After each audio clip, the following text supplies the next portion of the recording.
Friday morning. Let me welcome you to Morning Cough Live News.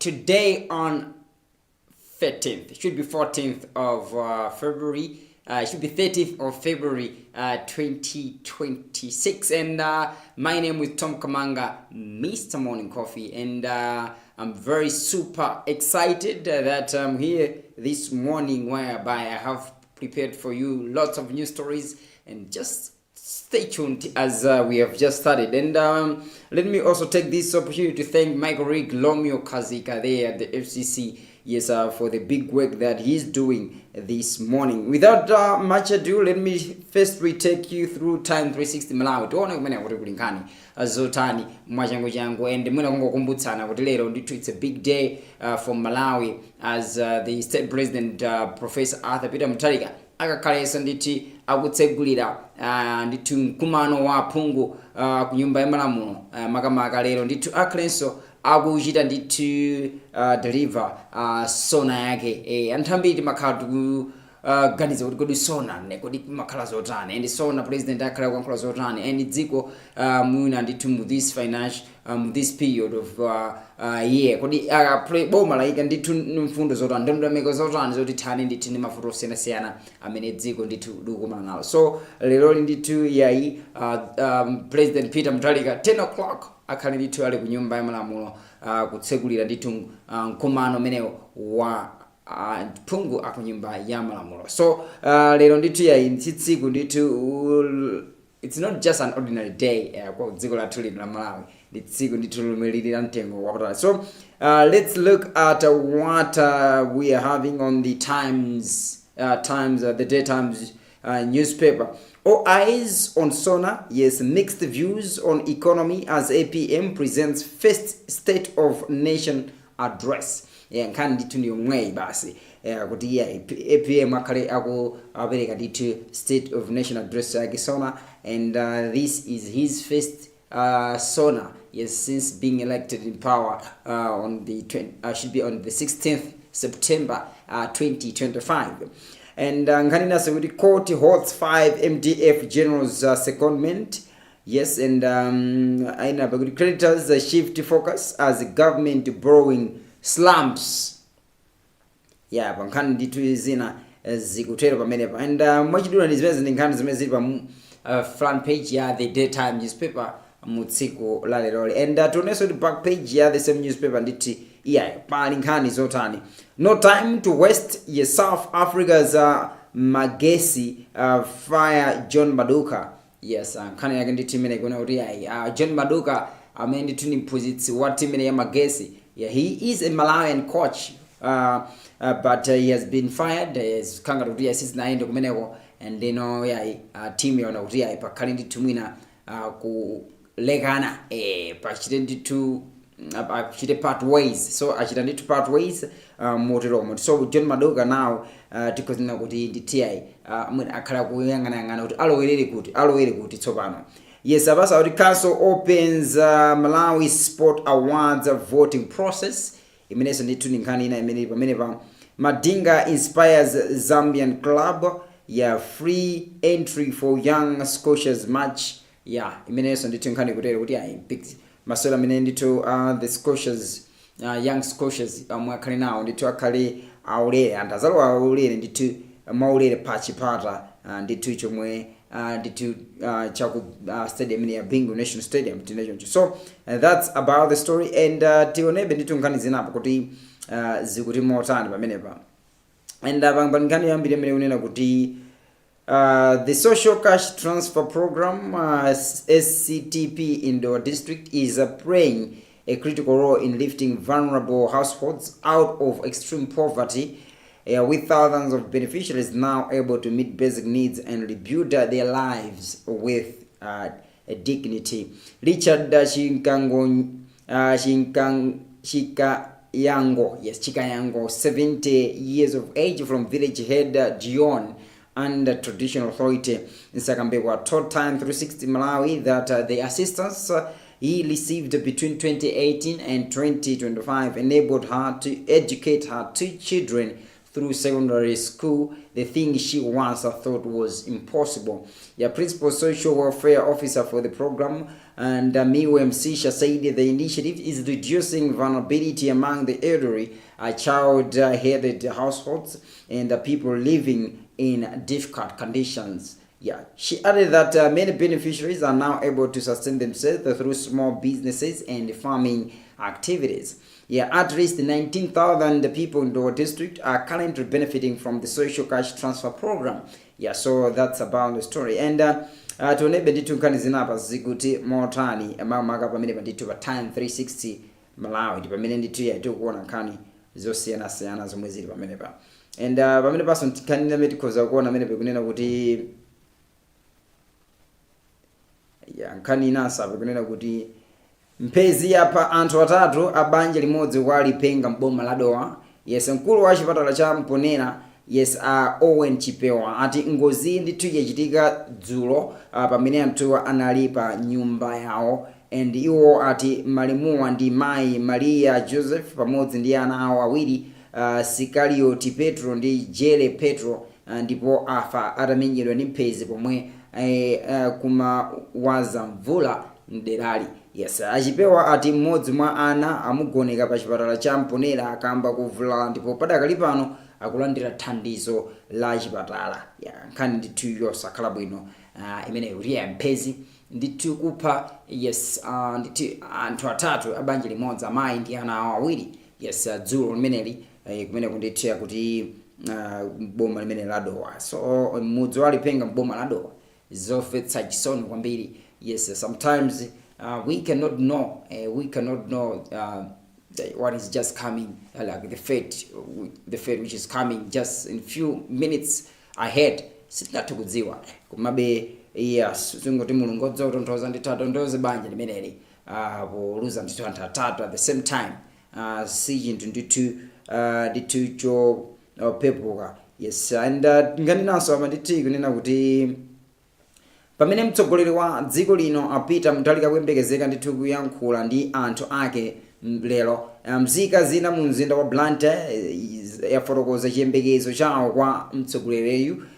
Kuyankhula kwawo ndi time 360 Malawi ya iliyonse Nankhema ati kuchileka ati akanakonda mtsogoleriyu atakhudza za vuto la njala, ngongole za malonda komanso uchepetsako misonkho pa katundu olowa mu zipata za dziko lino. Yes, Amorini Soko ku Ndirande ati iwo akufuna mtsogoleri atafotokozera zokhudza mitengo ya fertilizer kuti chakudya chipitirire ndithu kupezeka mdziko muno. Ndipo Ajime Chisale kuchokera ndithu ku Mbayani mu mzindawo ati akuona kuti boma likuyesetsa kukonza zinthu, koma iwo akadakonda mtsogoleri atakhudzanso nkhani yokhudza ndithu kupezeka kwa ndalama zakunja ndi kulimbikitsa mfundo zokomera ndithu chuma cha dziko lino.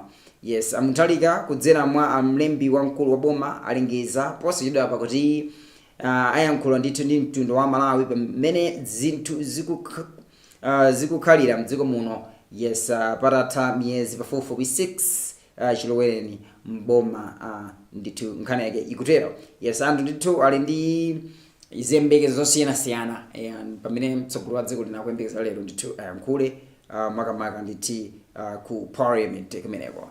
Yes, police commissioner responsible for Central West region Mavuto Mbombo has 8 parents and guardians that ensure the children under the age of 18 focus on their education rather than engaging in betting activities. Mbondo made the remarks during the launch of the Stop Child Gambling campaign, an initiative being conducted by the Central West Region Police in partnership with the Malawi Gaming and Lottery Authority, MAGRA. Speaking at the event, MAGRA Public Relations Officer Nafe Malata said that the Gaming and Lotteries Act of 2022 prohibits children under the age of 18 from participating in any form of gambling, and MAGRA will work with officials to ensure that children in the country are protected. So it's not allowed to like for those who are under the age of 18 to gamble. Yes, it contradicts the law of the lottery board. Yeah, so police amene wande Lilongwe Central Central, should be Lilongwe Central region, yeah, Lilongwe Central West region, nditachita ubale ndi amene wanditi Gaming and Lottery Authority kuti yaonetsetsa kuti ayi makolo ndithu alowererepo komanso anthu ene kuti ayi ana amene zaka zawo sizidafike 18 asamachite ndithu betting. Anthu timaona ndithu betting yangokhala ngati ndithu yayi a thing of life, you know. So taizonse anthu betting, yeah. Yankhala ngati a part of life chako still betting kuti we cannot live without betting. Ngakhaleso azimai ena ndithu amakhala ali nyumba ndithu kangati kuzitsekera betting yokhayoka basi. Yeah, pamba betting ndimaona kuti inali ndithu imapangidwa kwambiri ndi anthu amuna, komano panopa it's not only men amene amakhala kupanga bet, ngakhaleso azimai. Komabe kwa azimai it's just fine, komano ana amene zaka zawo sizinafike 18, yeah, zimenezo ndithu zikukhala zikuphwanya malamulo ndithu. Yes, okhudza ndithu za zimenezo zochapa njuga. Yes, so that's it, and tionenso ndithu nkhani zina zikuti motani, and this time tipite pa Nation Publication Limited online pamene paso tione kuti nkhani zikuyenda motani pamene pa. And we should start by appreciating what the front page of the Nation Publication Limited online is having. Nomadic ministers exposed. Yeah, Ben Piri, Japi Muhango lead pack of travel horics. Yes, APM limits ministers local travel to once a month. Yeah, so nkhani yake ndithu imene ikutero pamene pa. Trainee doctors demand paid internship. Yeah, lawyers raise concerns of finance bank judgment. Pamene panso ndithu nkhani zimene zili pa front page ya the Nation Publication Limited newspaper, and this minutes is in the tsiku la lero kukhala lero pa 13 February 2026. To the back page of the same newspaper in Kanzotani. Farm spits fire, vows to deal with hurricanes, promises improved ticketing at Castel Final. Yes, this is just emanating from the match that happened a week ago between FCB Nyasa Big Blitz and Mzulu City Hammers. And you know, the match turned violent at some point, whereby some supporters invaded the pitch. Kusokoneza mpira zomwe zilizo sakhala bwino kwambiri nkhani za masewero chifukwa choti anthu ambiri ndithu amapita kuti akaonere mpira, not kuti akaona ndithu zowawa zimakhazikira amene uja. So sometimes my supporters, my teams, they have to take that responsibility controlling their supporters kuti ayi asasokoneza mpira. No wonder we have seen farm yes bweranso ndithu ndi punishments mmene panja kuwapanga fine my teams ncholinga chokunena kuti this should set a precedence to the future or potential perpetrators. So that's about the story. Kuti farm still ikhala ndithu konetsetsa kuti chito mene usachitike, komanso nkhani zobandalama za gate zikaleso ndithu zikuchepa. Mwina nkhani ya ticketing, e-ticketing ndi mene funika ndithu papa ndithu ayikhale akukhazike kwambiri kuti ikhale the only way that people should be paying to watch matches in this country. Malawi Sport Awards open public voting. Imeneso ikutero. Yes, awards amene wandithu Sports Council. So it's going to be amene makhala kuyendetsedwa ndi Sports Council. So voting ili ngati taona ndithu nominations amene ndithu padakali pana alili. So it's time for us to vote. Yes, 3 excel at Cairo volleyball ref course. Yes, and FDH schools attorneys set for divisional finals. Is Venezuelan nkhani zomwe zili pa back page ya the Nation Publication Limited newspaper. Netionenso nkhani zina kuti zikuti motani. As President Peter Mutharika prepares to deliver the State of Nation address today, governance and human rights advocate Undule Mwakasungula says Malawians expect honesty, practical solutions, and reassurance on major issues affecting their daily lives. In a statement, Mwakasungula says the economy and cost of living remain the biggest concern for Malawians as the prices of food, fuel, and essential goods keep rising, and essential and should be rising, yet jobs are limited and businesses are struggling to survive. He says Malawians expect the president to speak openly about the true state of the economy and present practical steps to stabilize prices, strengthen the kwacha, create jobs, and support local businesses. Yeah, so Makasungula has also called for serious investment in irrigation, that fertilizer and farm inputs are distributed fairly across all regions, but also a firm and consistent fight against corruption at all levels. Yeah, so that's about the reaction from one of the human rights activists Undula Makasungula kunena kuti as the president today akhala kuyankhula is expecting practical ndithu solutions from his sona makamaka ndithu was we know kunena kuti economy yathu sukuti ndithili bwino kwenikweni, so zinthu zomwe president ayankhula zikhale zinthu zenizenso kuti zikhale ndithu zothandiza kuti mavuto amene tikumana nawo zomwe tikuwaona akhoza kukhala ngati ndithu akuchepa. Nkhani kupezeka kwa ndalama yakunja imeneyo, kukwera kwa zinthu komanso mwina ndithu ntchito zipangidwe created nde mwina sitikuzina kuti padakali pano we know kuti ma prices ma prices kuma salary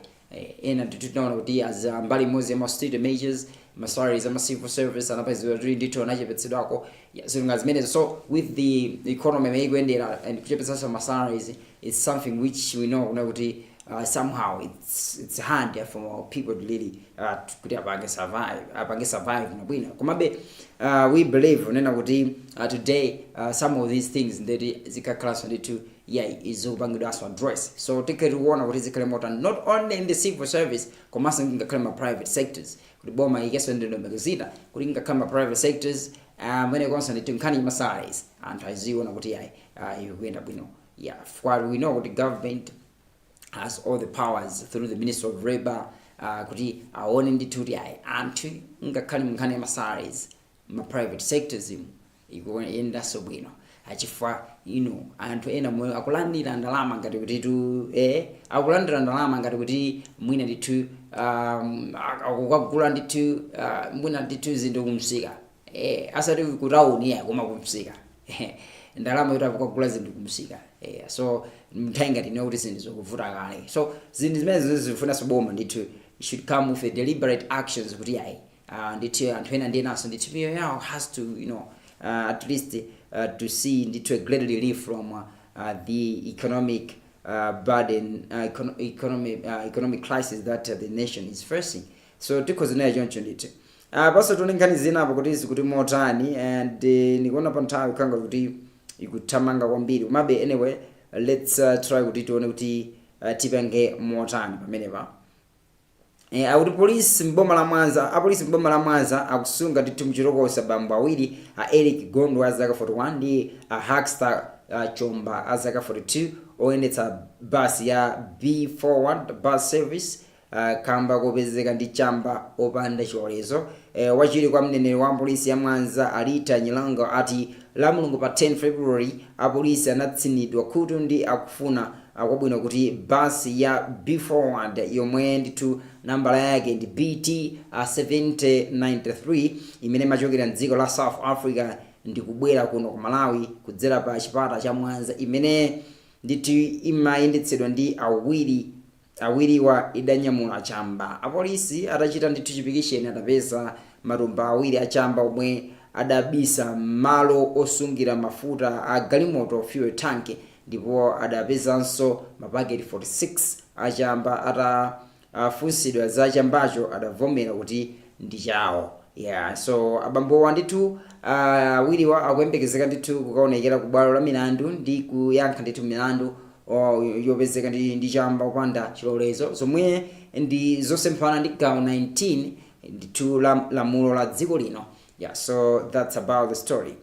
President Peter Mutharika has ordered all cabinet ministers and deputies to limit their local travel to one trip in a month following concern of recent increase in local travel. In a statement, Chief Secretary in the Office of President and Cabinet Justin Saidi for essential trip outside the acceptable one trip. Those concerned have to seek approval from the president. So nkhani ndithu ndi kuti tsogola dziko lino ndithu wabweranso ndithu ndi order ina kunena kuti nduna komanso deputy ministers onse kuti zisiyenda kamodzi pamwezi ya izi ndi njira imodzi yomwe ithandizire kuti ndithu dziko la Malawi liteteze ndithu chuma chake, chifukwa choti ngakhale nduna ngati yayenda ndikuti amakhala kuyenda anthu angapo, makhala ma allowances, ma fuel, zilunga zimenezozo. So mbali imodzi yofuna kuti chumachi ndithu chikhabe ndithu chikukonzedwa, bweranso ndithu ndi directive ngati imene kuti yayi nduna zonse komanso deputy ministers zonse aziyenda kamodzi pachaka pamwezi should be mwina ndithu pakhale zinthu zina zomwe zizofunikira kwambiri komabe akhaleso ndithu apeza chilolezo kuchoka ku office ya president kuti yayi pali nkhani iyi ikuoneka kuti ndi ya serious. Mwina komano kumbali imene iyi ndingofuna ndikukhanga kuti somehow ndikukhanga naneso ndikudabwitse kufuyo kuti I know sometimes it's not kuti nduna zikamayenda zimakhala zikugwiritsa ntchito ndalama za boma. Sometimes mwina makhala ndithu ma donors, mwina for example our food program mwaitanzo, it's just an example, kapena mwina tinene kuti our food program afuna ndithu kachitenji zino zake mwina kuboma lako kuti so they have invited the minister, so ndekuti chine chose to be sponsored by them. So I don't know kuti mnyengo zimene sometimes it's not every time nduna zimakhala zikugwiritsa ntchito ndithu chuma chaboma. Yeah, and then we believe unena kuti akhalenso ndithu mwina kufotokozera bwino pamene ndithu dziko lathu lili zambiri zomwe ndithu zikufunika zikonzedwe. Yeah, so that's about the story. And now let me also take you through Zodiac Online to need pamene panso pali nkhani zotani zomwe tikozanso ndithu gawana this morning. Pamene panso ndithu pali nkhani zosiyanasiyana pa Zodiac Online.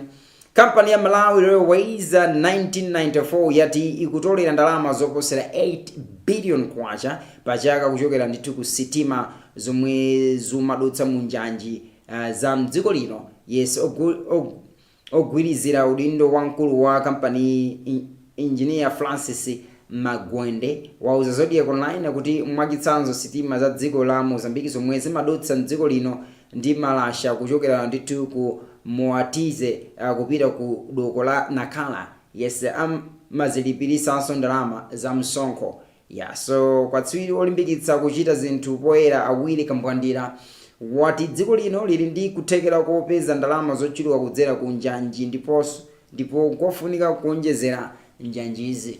Yeah, so that's about the story.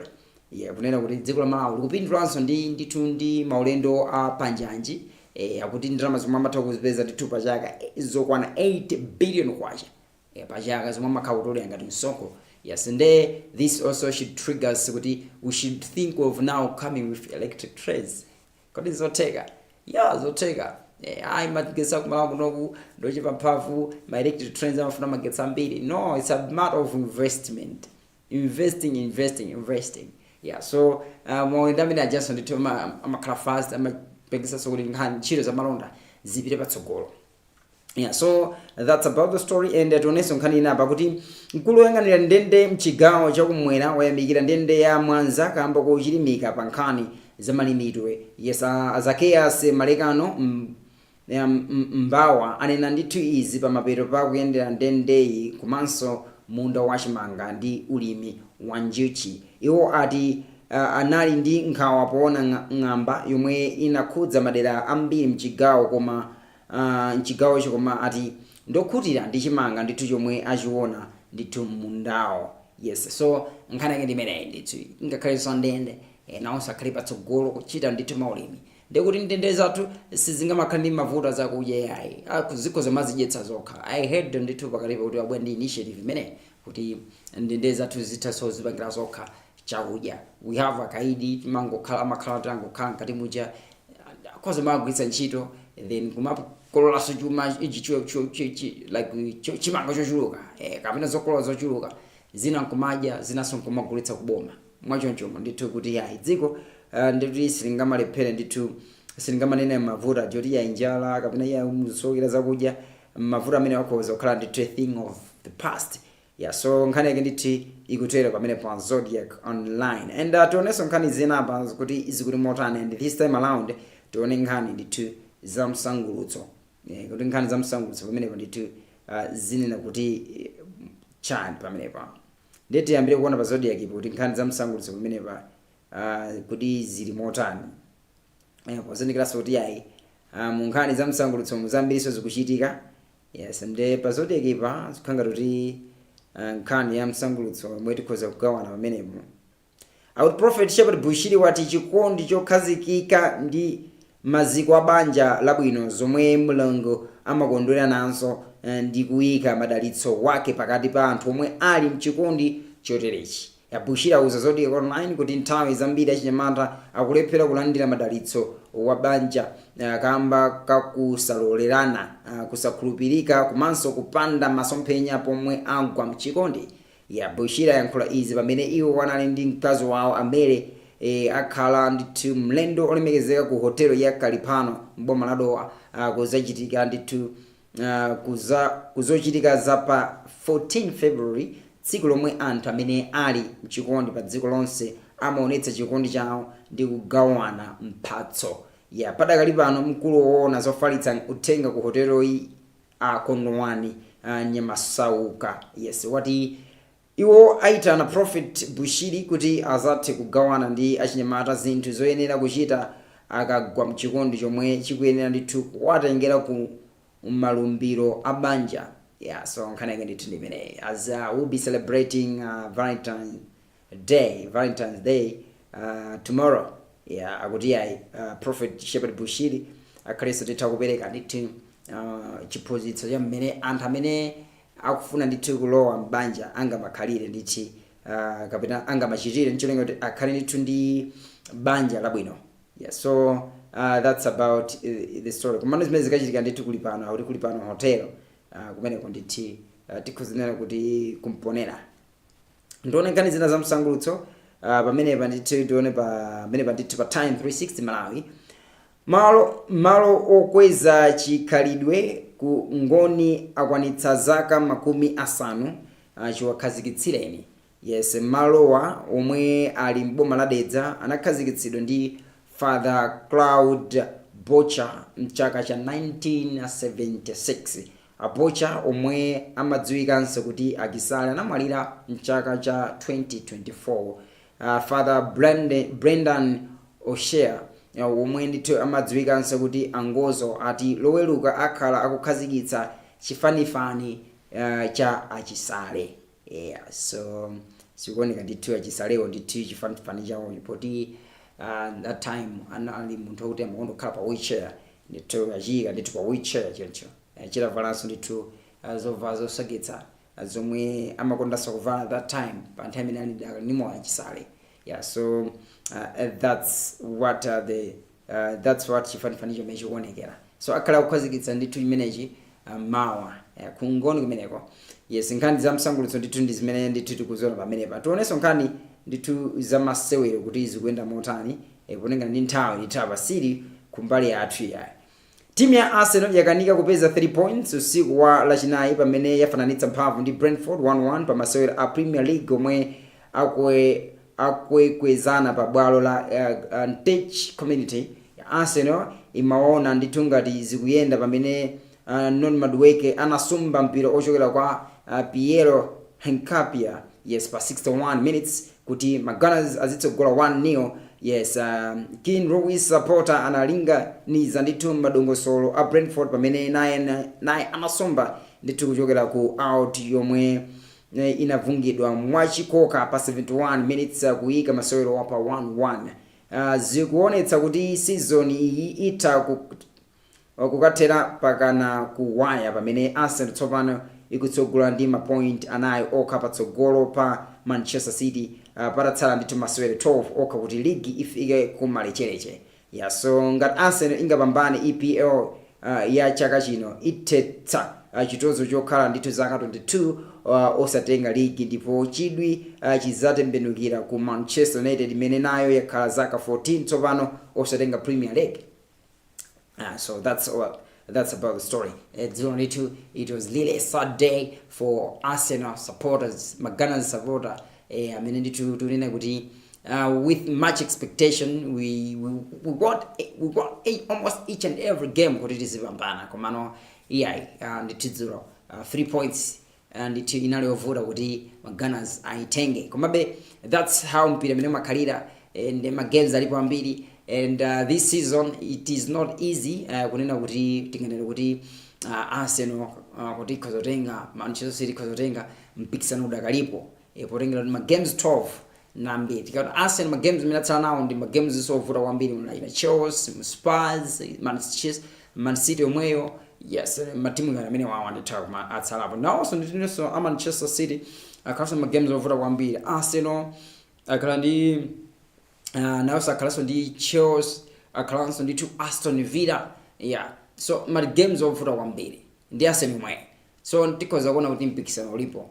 Yes, iyi ligi iyi ikhoza fika pakuti kumaza fika kuti game yomaliza nditi nkomafika ponena kuti ipanga decide kuti ligi yipite kwa ndani komano draw imene panga Arsenal dzulo ndi Brentford ipangitsa kuti tsopano ligi imeneyi tikhoza nena kuti gap ikhale ndi 4. Arsenal imasiyana ndi Man City ndi 6 points pano ndeti draw ya dzulo ndi 4 points ndeti apanga reduce ma points awiri. So mpira ulipo. Mpira ulipo.